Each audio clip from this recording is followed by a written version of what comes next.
Hello, everyone, and welcome to your first episode of Future You, where your growth drives our communities.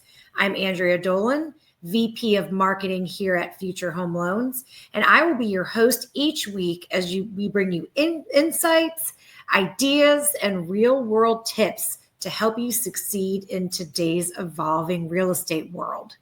Each episode, we are going to feature quick takes on the economy, marketing tools, and lending updates to help you better serve your clients and grow your business. I'm excited to kick things off today with our President of Sales, Andy Fulton, who is joining me to talk about three key topics. The first one is going to be about the current markets. Then we're going to talk about some pre-approvals. Lastly, we're going to take a fast look at CapCut video editing. Andy, welcome to the show. Hi, Andrea. Thanks for having me on the show today. Thanks so much for being here, Andy. First, let's start with the market. It's a really confusing topic, but you have such a nice way of breaking it down into bites that are digestible. So let's go ahead. You've been tracking inventory, rate trends, buyer-seller behavior very closely. So let's take a look at what you're seeing right now. Yeah, 2025 shaping up to be a much better year in real estate and housing market than when it was in 2024. And let me just show you a couple things that give me that opinion. One, let's just talk about the balance and health that's come to the economy this year. First, you're looking at a rise in inventory. And this rise in inventory has been happening really year over year since 2022. Immediately after the pandemic, between 2020 and 2022, inventory was a real problem because not a lot of people were listing their homes, and a lot of people were looking to move into different markets. They had some flexibility that came into their life and their work. So balance is back. We've got about a third more inventory this year than we have last year, but we also are experiencing more purchase applications. More people are applying to buy a home and borrow money for a mortgage this year compared to 2024. Not quite the same increase in people looking to buy homes from 2024 than there are people listing their homes. So we're seeing a little bit of an imbalance of more listings than buyers, but that's, again, bringing a lot of health back to the market. And what it's also doing is it's putting a lot of pressure on home sellers and the agents helping home sellers make sure they get the pricing right on homes. If you're an agent, you know how critical it is to get that price listed as, as much as you can get for the person looking to sell the house, but making sure that you balance that with getting into the market immediately with the right price so that home moves quickly. And what we're seeing right now is there's a lot of people that haven't quite adjusted to where the market is today in terms of real home values and home prices, which is why we're seeing about almost 40% of homes listed for sale experiencing at least one price cut. Here's the way to look at it for a home buyer. If you're helping home buyers right now, I think there's a real simple message for them to say, hey, there's more inventory, which means you have more choices. In addition to that, price cuts on homes and the stabilization of interest rates is creating some negotiating power. So I'd imagine many of you have learned about seller concessions on mortgages to help buy down interest rates, yada, yada. There's just a lot of capability on the buy side of these transactions to negotiate a little bit and find the home that's truly right for you and not feel rushed. If you're helping clients that are looking to sell their home, we talked about it already. Pricing is strategically essential in this market right now. If you get it priced correctly, homes are still moving quickly. And for all the agents watching this is an absolute golden moment in the market to really educate both sides of that transaction. We don't see this as a soft market. Most economists don't see this as a soft market, but it is a shifting one. There is a shift in inventory. There's a shift of supply and demand. And it's really, really important to share that information on both sides of that transaction with your potential clients. Thanks, Andy. It is a pretty confusing topic. So breaking it down the way you do just makes it easier to follow. So I'm looking forward to hearing about weekly what's going on. So we're going to move on to pre-approvals. There are pre-approvals, they're not created equal, right? There's different categories of what they are. Can you give me a little more insight into that? Yeah, pre-approvals really should be one of the first things somebody's thinking about doing when they're buying a house, but there's different types of pre-approvals. And if you're an agent, what you want to make sure is that if you're going to spend your time and help somebody truly looking to buy a home, especially if they need to borrow money to buy it, which most people do, is this person ready to actually transact? And so let's talk about the 3 different types of pre-approvals that a client might share with you before you take them home shopping. One is a pre-qualification. And if you see the words pre-qualification on that letterhead, that should give you the indication that this is the most basic of qualifications a home buyer can get from a lender. Most pre-qualification letters, the lender has not pulled their credit report. And any information they've collected from that client, it's really been verbal. It hasn't been documented or verified. So it is probably the loosest of all indications that somebody's ready to transact. The most common in the business is a pre-approval letter. It'll say pre-approved somewhere in the letterhead that they provide to you. And when you see pre-approved from a lender, that's an indication that, yes, the client's completed an application and verbally shared all of their information needed for a mortgage application, but the lender's also pulled their credit report, and they've taken that verbal information from the client on the application along with the credit report, and they've run that application into a system called either AUS or LPA. These are acronyms on the mortgage side. They're decision engines. They're algorithms that Fannie Mae and Freddie Mac provide to lenders that can review an application in the matter of seconds along with the credit report and say, yes, this is an approved eligible application or an accept eligible application. And as long as the client can meet the conditions of this approval, they will be approved and they'll close on this transaction. The third type is a mortgage commitment letter. It is the same thing as the pre-approval letter, except it takes it one step further. And the one step further is the loan officer has collected the documents from the client to confirm their income and their assets that will be used for their source of funds when they buy this home. Not only have they collected those documents, they've provided those documents to an underwriter along with the mortgage application and the credit report. And an underwriter has issued an approval with conditions, but cleared the client's income and asset conditions, which really only leave the property conditions, title, appraisal, yada, yada. It is the rarest form of a pre-approval that you will see, which is a commitment letter, typically because it takes a lot of time to get a mortgage commitment letter. You know, most people are looking to get pre-approved in minutes, maybe 30 minutes or an hour of time frame to get their pre-approval. They're not looking to provide all their documents up front. They're not looking to get an underwriter review. Typically, when you see a mortgage commitment letter, that just means their loan officer's done their due diligence, maybe on a complicated home buyer profile, like, you know, maybe they have self-employed income, or there's something they indicated to the loan officer going, hey, let's make sure that an underwriter reviews this first before we actually issue a pre-approval letter. However, I think the most ideal type of pre-approval letter that you should be looking for from your clients is somewhere in between those last two, the pre-approval and the mortgage commitment letter.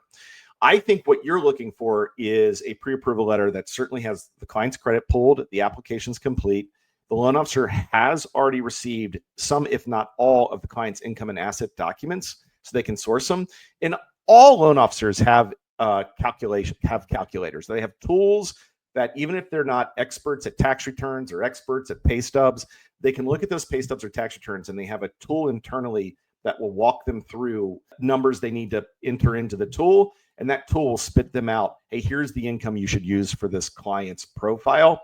The loan officer then updates the application with the income recommended from that tool, and they go back and they run it through the AUS or LP algorithm and get an indication from Fannie and Freddie Mac that this client's approved with conditions and they are ready to buy. So Andy, as an agent, when you go to first show a buyer a home, how do you know which of these they have? What types of questions can you ask? That's a really, really good question. So let's talk about questions, Andrea. This is the most important part that I recommend you take away from this session is what questions should I be asking my loan officers to better understand the profile of the home buyer I'm working with here? The first one is, can you tell me what documentation you've collected and reviewed so far, especially income, assets, and credit?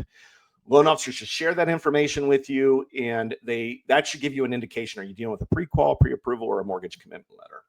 The second is, has this buyer's file been run through an automated underwriting system like Fannie Mae or Freddie Mac? And if so, what was the result?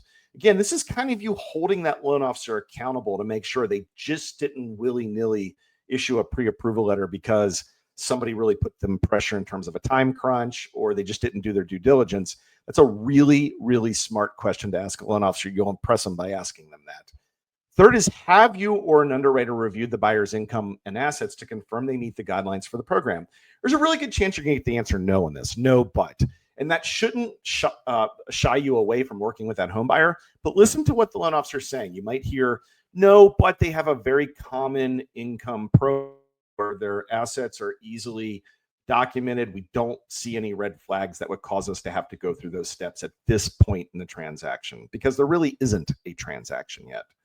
And then last question is, based on what you've verified, are there any red flags or areas that might still need further documentation or clarification later in the process?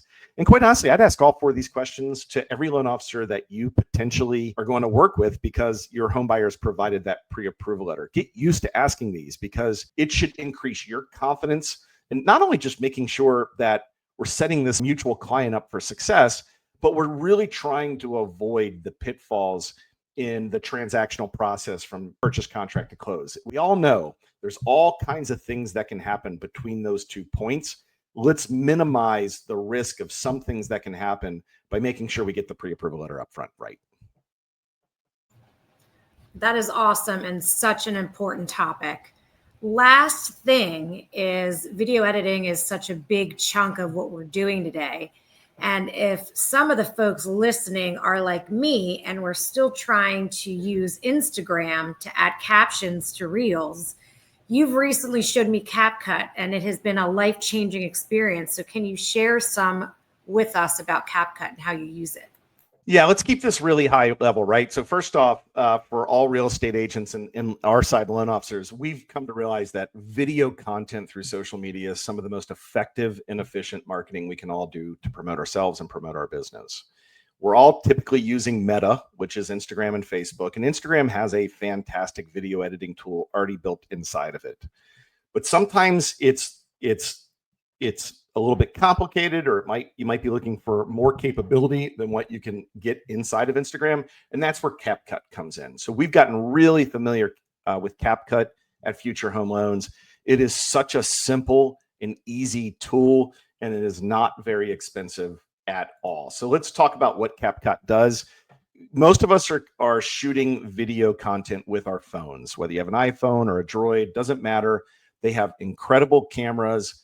A lot of times you might even want to consider installing a external microphone, which are really cheap. You can find them on Amazon. They just plug right into the bottom of your phone, and they really enhance the audio quality of the video that you're recording. So if you're using that, what CapCut will ultimately do is you'll give it access to the video content you want to use within CapCut. And then CapCut has the ability to chop and caption that footage. So let's just go through really simple steps here, right? CapCut can be used either on your desktop or it's an app on your phone. I think most people are probably using the app. However, the desktop version of CapCut, it's a little bit easier to use if you've never done this before. Either way, whether you're using the desktop or the app when you're on your phone, it's very simple. To upload your video into CapCut, you just open your CapCut desktop or app, select new project, select the video on your phone that you want to use, and then just tap add. The next thing you're going to want to do is you're going to want to split up that video content. So when you're shooting video, again, if you've never really been a video editor before, just let the camera roll, right? I don't care if you're trying to make a minute video and the video footage you have is 5 or 10 minutes long. If you feel like you're making mistakes or you got to start over, don't. Just put pauses in the sections of the video and the messaging that you want to do. And I'm talking about natural pauses, organic pauses. Just stop talking and then pick back up. And when you do that right when you're shooting a video, especially if you're using CapCut and even Instagram, you can play and pause the video inside the CapCut app. And then that scissors icon you can see right in the middle of the screen here is what you're looking for. That is a split icon. And split means it'll split that video up. You can find sections to split, and you can cut out those sections so you're only using the video that you really want to use. The third thing is, and this is the pro version of CapCut. CapCut has a free version and they have a pro version. I think we're certainly utilizing the pro version now. It comes with a lot of additional benefits. But I think it's only maybe $30 a month. And if you have the pro version, you can add auto captions, and you can pick from all kinds of different auto caption styles. You can pick from filters. You can add little images. I mean, you can do a ton with it. But just to put captions into your video, to keep it as simple as possible, you just tap text, auto captions, select the original sound, and tap start. If you've never done this before, and Andrea, you're a first user of CapCut just recently, Please confirm with me. This is about the easiest thing you can do for a new user of video editing. Agreed? It was beyond easy, and I was so mad at how much time I've spent trying to do it other ways. Great information. I really enjoyed the last 15 minutes spent with you, and I look forward to the next 51 weeks. So we're going to go ahead and do this weekly and hope to see you guys soon.